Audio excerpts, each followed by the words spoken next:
Vamos reiniciar nossa aula hoje falando sobre a concordância verbal. Ao sujeito simples, algumas. Vamos continuar vendo-as. Agora, o sujeito simples, sendo um pronome de tratamento, nós veremos que o verbo fica sempre na terceira pessoa do singular ou do plural. Portanto, eu posso dizer Vossa Alteza pediu silêncio, como também poderei pronunciar ou escrever Vossas Altezas pediram silêncio.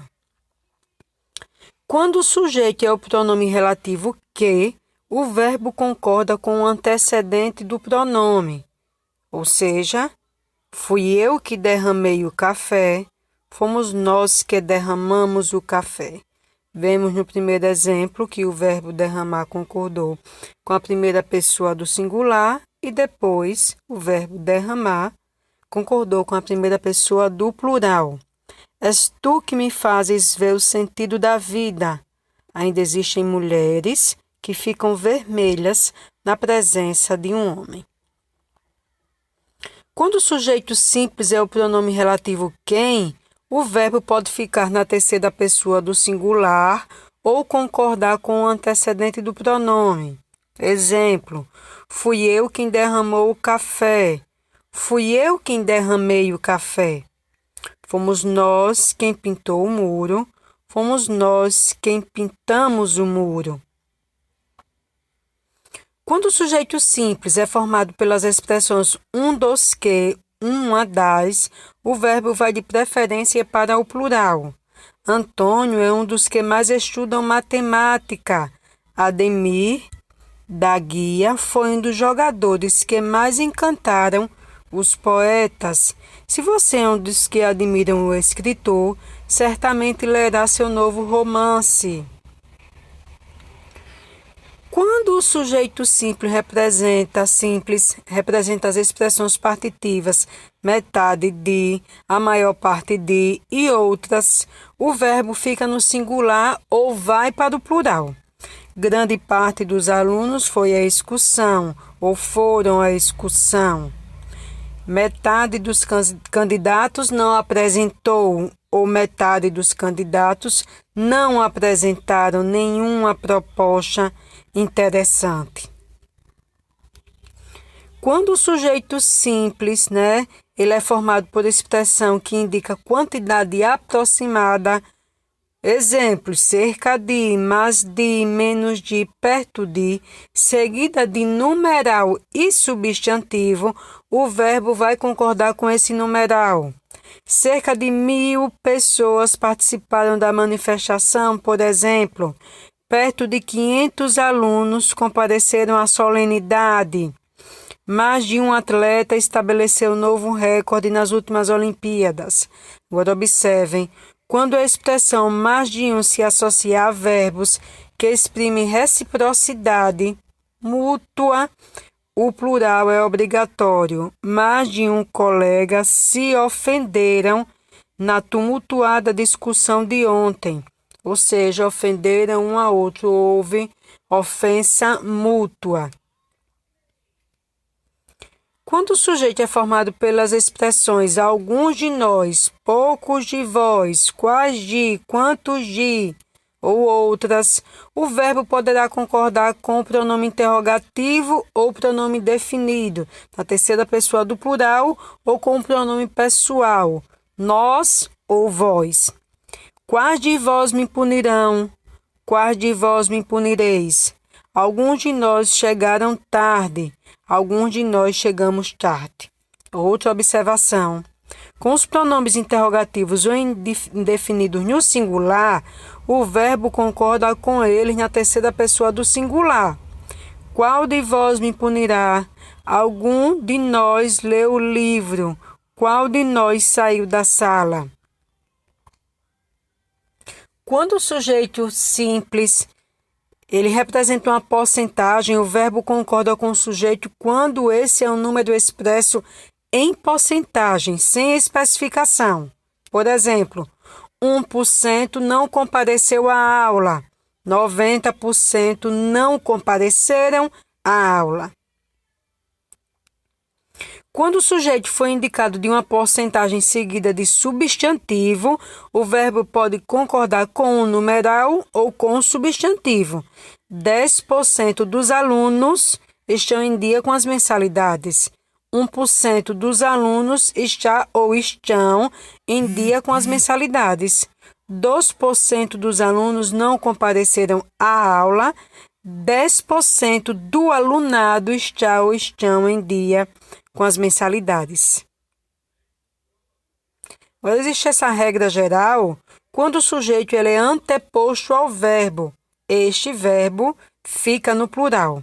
Pedro e eu saímos de casa ontem. Felipe e Alexandre são gêmeos idênticos. Recife e Jaboatão são cidades do litoral pernambucano. Quando o sujeito é composto, agora nós temos o quê? Um sujeito anteposto ao verbo por diferentes pessoas gramaticais. Quando isso acontece, o verbo ficará no plural, seguindo-se a ordem de prioridade. Então, o verbo ficará no plural, seguindo-se a ordem de prioridade. A primeira pessoa sobre a segunda e a segunda sobre a terceira, né? Eu, a primeira pessoa, e ele, terceira pessoa, nos tornaremos amigos, né? Quem é que, nesse caso, se sobressaiu? A primeira pessoa do plural, eu. Tu, segunda pessoa, e ele, terceira pessoa, vos tornareis. Ou seja, o que é que permaneceu aí como prioridade?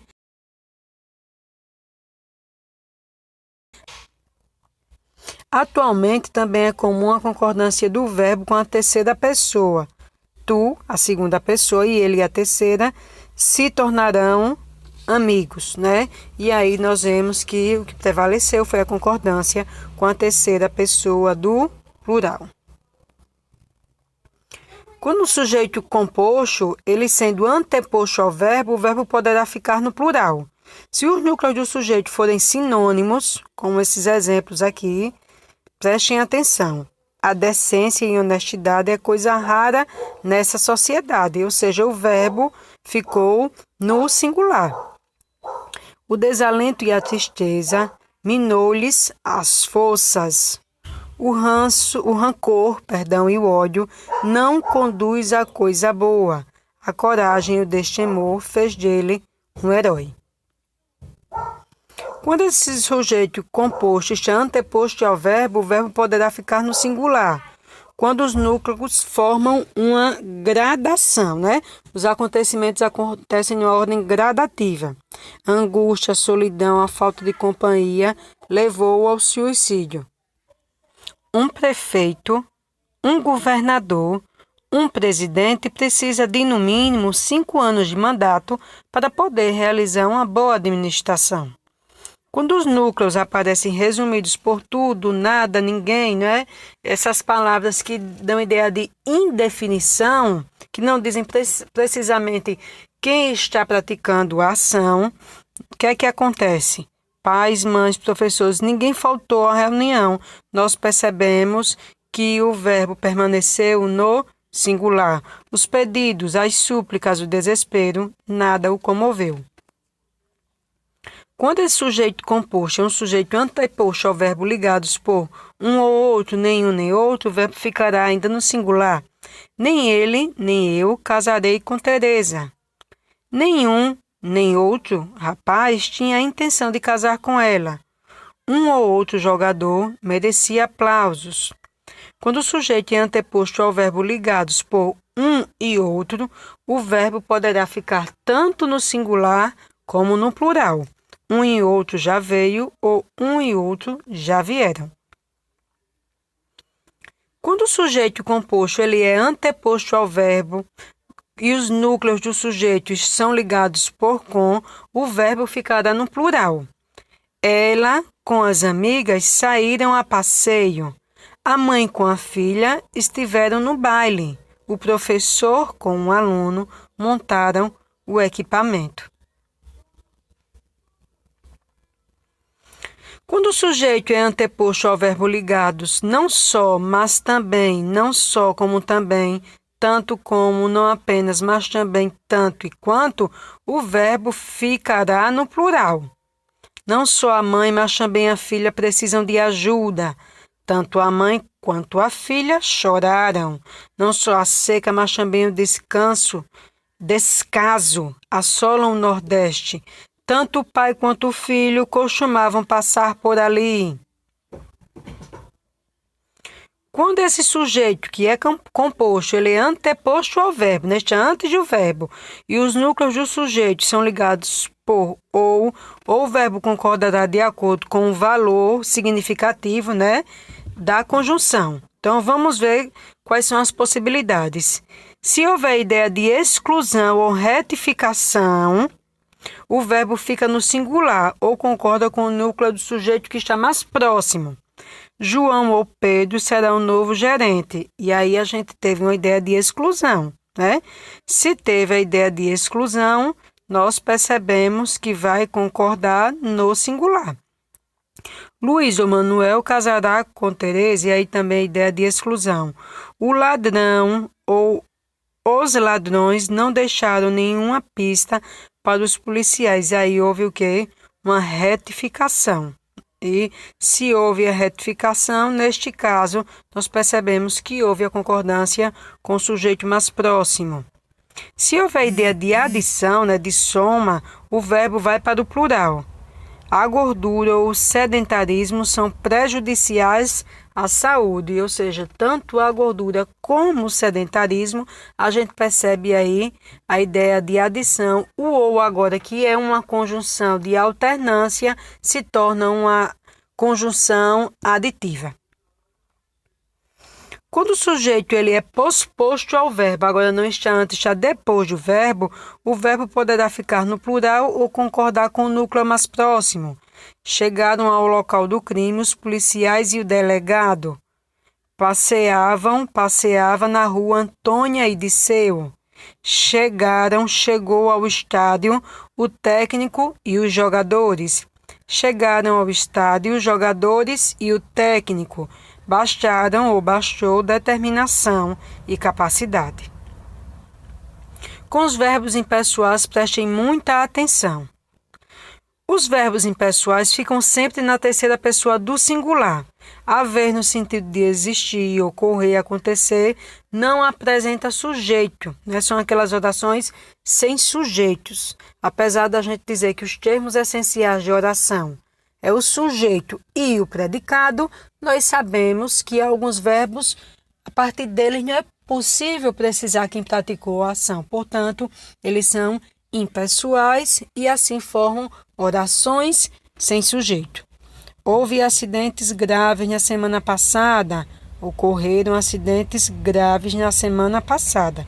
Ocorrer não é impessoal. Já haver, no sentido de ocorrer, é impessoal. O haver, que está no passado, né? Houve, este não pode concordar com os outros elementos, se torna impessoal. Não pode haver dúvidas sobre este assunto. Não podem existir dúvidas sobre esse assunto. Não é impessoal. Fazer, indicando tempo decorrido ou transcorrido. Faz 10 anos que ele se foi. Deve fazer meses que ele partiu.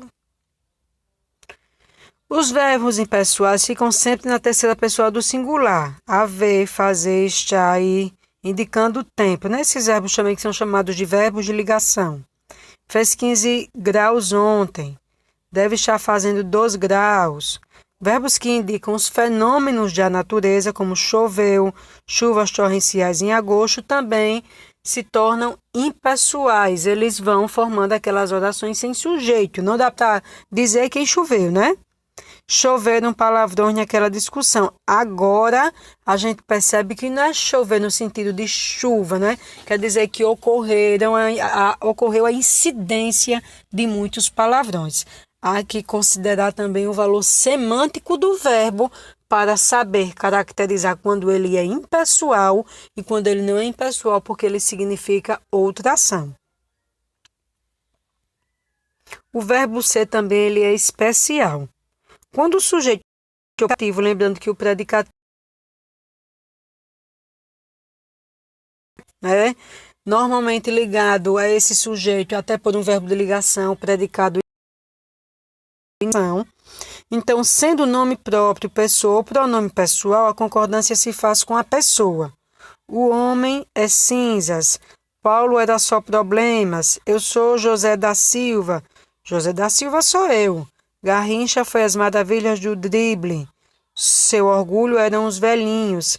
A menina é os encantos dos mestres. O verbo ser, quando o sujeito é nome de coisa ou objeto no singular e o predicativo do sujeito um substantivo no plural, o verbo ser concorda de preferência com o predicativo. A vida não são rosas, né? Vida, rosas. Vida seria o sujeito. Rosas é o predicativo, porque está no predicado e está caracterizando diretamente o sujeito vida, né? Ou seja, o rosas concordou com o verbo ser, né?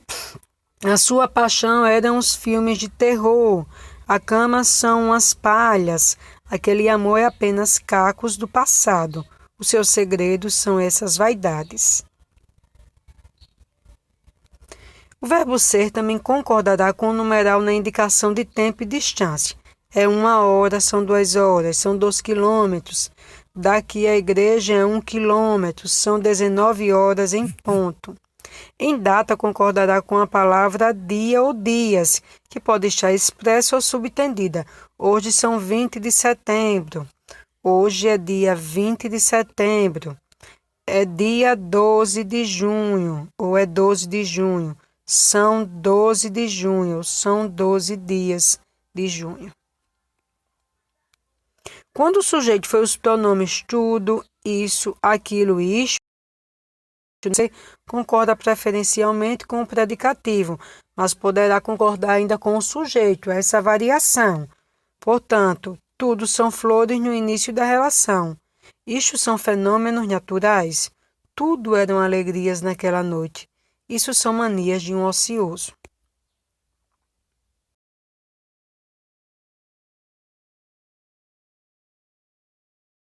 Verbos transitivos diretos, que a gente agora vai recordar, né? Do que são os verbos transitivos diretos.